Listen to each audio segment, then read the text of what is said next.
Sadhguru, pouvez-vous parler de... Vous savez, vous avez dit que le truc, ce n'est pas d'essayer de changer le karma passé. Et donc, pouvez-vous parler du pouvoir de l'intention et pourquoi l'intention est si importante? Vous donnez des exemples magnifiques dans le livre qui illustrent que vous pouvez faire la même chose, mais votre intention fait toute la différence en termes de karma accumulé ou pas. Eh bien, voici ce qui s'est passé un jour. Shankaran Pillai se rend chez son avocat et il veut divorcer de sa femme. L'avocat demande pourquoi, ça se passe bien avec elle, où est le problème? Shankaran Pillai dit, elle se tient si mal à table, elle respecte si peu les bonnes manières, je ne peux plus vivre avec elle. Mais l'avocat demande, ça fait 18 ans que vous êtes mariés, c'est seulement maintenant que tu réalises qu'elle ne respecte pas les bonnes manières? Il dit, eh bien, c'est seulement hier après-midi que je suis tombé sur un livre sur les bonnes manières à table. C'est en le lisant que j'ai réalisé qu'elle ne respecte pas du tout les bonnes manières, donc je veux divorcer. Donc,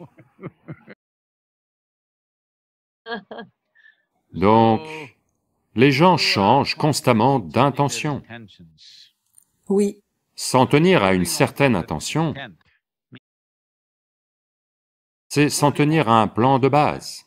Le reste du plan peut prendre n'importe quelle tournure, il peut aller en ligne droite, en courbe ou en zigzag, on ne sait pas, il y a beaucoup de situations dans la vie, mais l'intention de base doit être maintenue.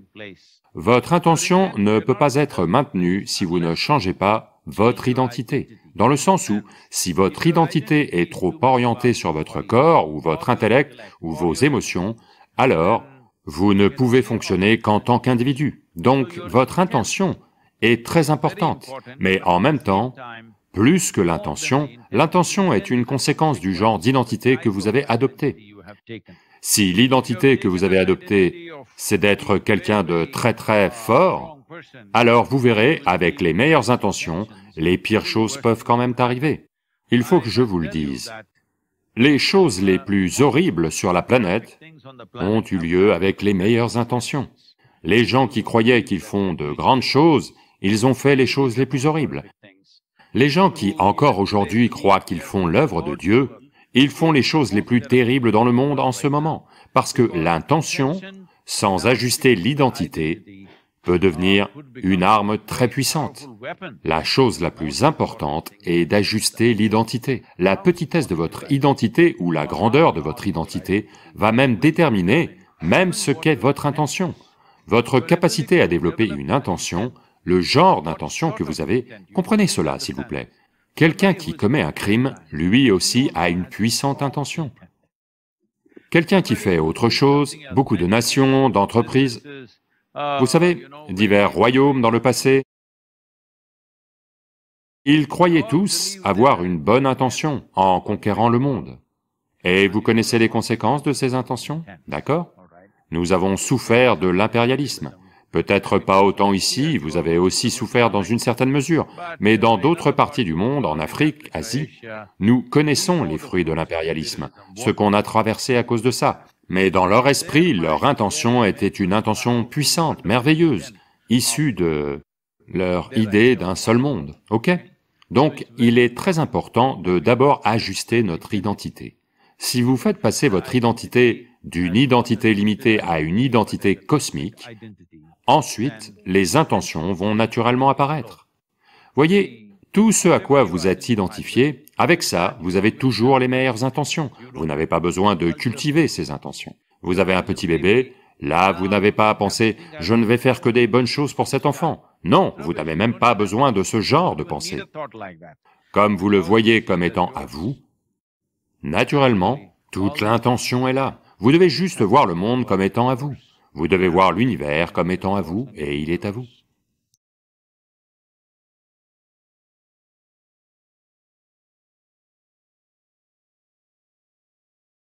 Donc un autre sujet qui est très sensible, mais dont on ne parle pas tant que ça, ce sont les relations occasionnelles qui existent dans cette belle tranche d'âge dans laquelle nous sommes. Donc oui, je ne vais dire que des bonnes choses sur nous. Donc, les gens s'engagent dans des relations physiques de nos jours. Et ce qui leur manque, beaucoup, ce sont les émotions et nous voulons savoir si... Je veux dire, nous voulons connaître votre opinion là-dessus et si les gens le font par choix. Est-ce sain? Vous savez, que devons-nous en penser? Est-ce que je peux vous raconter une blague? Oui, j'aime bien les blagues. Il y avait une Madame Bhatia. Personne ne s'appelle Bhatia. Je pourrais changer le nom. Il y avait une certaine Madame Bhatia qui fêtait son 50e anniversaire de mariage. Ils fêtent leur anniversaire de mariage et le lendemain, elle demande le divorce. Le juge voit la demande de divorce. Il est aussi un bon ami de la famille. Alors, il l'appelle et lui dit: « Pourquoi veux-tu te séparer de ton mari? Il est tellement gentil. Pourquoi veux-tu divorcer? Pour quel motif veux-tu divorcer? » Elle dit: « Il ne m'a pas été fidèle. Il m'a trompé. » Comment en arrives-tu à ces conclusions? Pas plus tard qu'hier, vous avez fêté votre 50e anniversaire de mariage. Vous étiez bien hier, comment en es-tu arrivé à cette conclusion? Je me suis senti un peu nostalgique. Et j'ai commencé à parcourir l'album photo. Alors j'ai vu qu'aucun de mes 5 enfants ne lui ressemble. Donc, voyez, là tout de suite, vous souvenez-vous à quoi votre arrière-arrière-arrière-arrière-arrière-grand-mère, il y a 10 générations, ressemblait? Non. Mais son nez est sur votre visage, en ce moment même. Votre corps se souvient, oui ou non? Votre corps se souvient même de la teinte de peau de vos ancêtres, il y a 1 million d'années, il s'en souvient encore, il n'a pas oublié. Donc, ce que vous appelez mon corps est une énorme quantité de mémoire, n'est-ce pas? La mémoire que vous portez dans votre cerveau est minuscule. Ce que vous portez dans votre corps, il y a une mémoire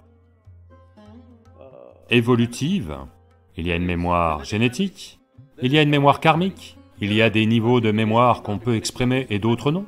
Il y a tellement de mémoire. Vous savez, vous pensez savoir marcher là, maintenant. Comprenez, s'il vous plaît, que c'est seulement parce que votre corps a accumulé cette mémoire. Si votre corps oublie, vous ne serez pas capable de marcher. Donc, la quantité de mémoire pour chaque chose simple que vous faites, vous savez quoi manger, quoi ne pas manger, comment manger, vous devez le mettre dans votre bouche, pas dans vos oreilles. Cela peut sembler drôle, mais vous ne sauriez pas si vous ne vous en rappeliez pas. Donc votre corps est l'entrepôt d'une énorme quantité de mémoire, et il en recueille tout le temps.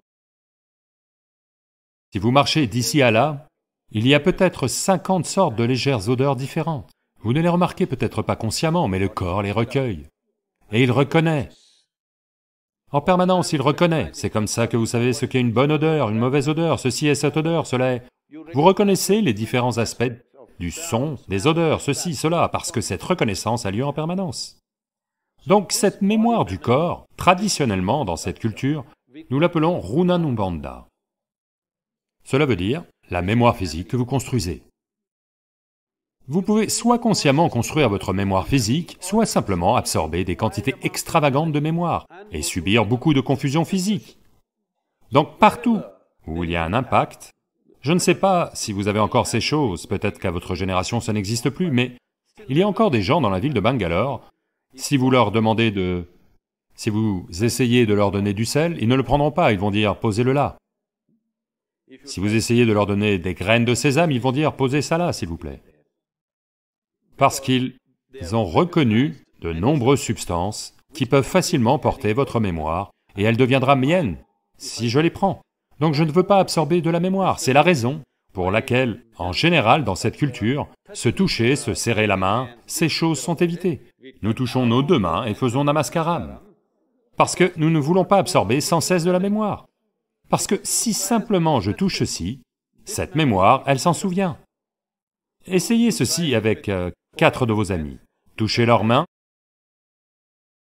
N'essayez pas de vous en rappeler consciemment. Chaque jour, touchez leurs mains et oubliez ça. Demain, si cette personne vient et vous touche, vous savez que c'est cette main, n'est-ce pas? Donc le corps se souvient, ce n'est pas le mental. Le corps physique se souvient, c'est ce qu'on appelle Runanubandha. Quand il y a une interaction sexuelle, ou toutes sortes d'intimités qui impliquent la pensée, les émotions et le corps, la quantité de mémoire que ça laisse dans votre système est très importante. C'est dans ce contexte qu'ils ont dit, cela doit rester aussi simple que possible. Il y a d'autres aspects où, quand ils s'impliquent dans certains processus tantriques, ils se préparent pendant des années pour se distancer du corps de telle façon que le corps ne ramasse rien de nulle part. C'est fait comme un sadhana, pas comme de la promiscuité sexuelle. Donc, la question n'est pas celle de la morale. La question c'est, qu'est-ce que vous voulez faire de vous-même dans votre vie? Si vous voulez être de telle manière que, dans votre vie, votre intelligence intérieure soit la chose qui domine dans votre vie, pas votre corps physique, alors vous devez maintenir la mémoire du corps aussi simple que possible. C'est pourquoi une nourriture simple, vous savez, les gens se mettent à de la nourriture très simple, pas compliquée. Même maintenant, je mange un repas par jour et je ne mange qu'un aliment pendant le repas. Je ne vais pas en manger 10. Je vais peut-être manger toutes ces choses un autre jour, mais aujourd'hui, je ne vais manger qu'un seul aliment. Parce que ça fait une énorme... Faites simplement l'expérience et voyez, ne vous basez pas sur ce que je dis. Faites juste l'expérience et voyez, en particulier quand vient la période des examens, mangez de la nourriture simple et voyez quelle différence ça fait. Pour votre intelligence, comment elle fonctionne, à quel point vous êtes alerte, tout. Donc, en quoi essayez-vous de vous construire? Voulez-vous vous construire pour être une supernova sexuelle? Ou...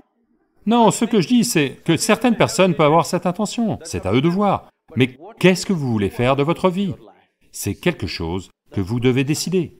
Si vous avez décidé cela, il est très important que vous n'absorbiez pas inconsciemment d'énormes quantités de mémoire, parce que ça va entraîner... Plus tard, vous verrez, ça deviendra très difficile de rester paisible et joyeux dans votre vie, peu importe les bonnes choses qui arrivent. Simplement parce qu'il y a de la mémoire déroutante dans le système. Quand quelque chose d'autre de nature similaire arrive, le corps entre dans un tumulte de confusion. Cela ne se traduit peut-être pas dans votre mental, mais juste au niveau physique, ça va continuer. Donc, c'est un choix qu'on doit faire. Ce n'est pas une question de morale, la question, c'est de vivre de manière sensée.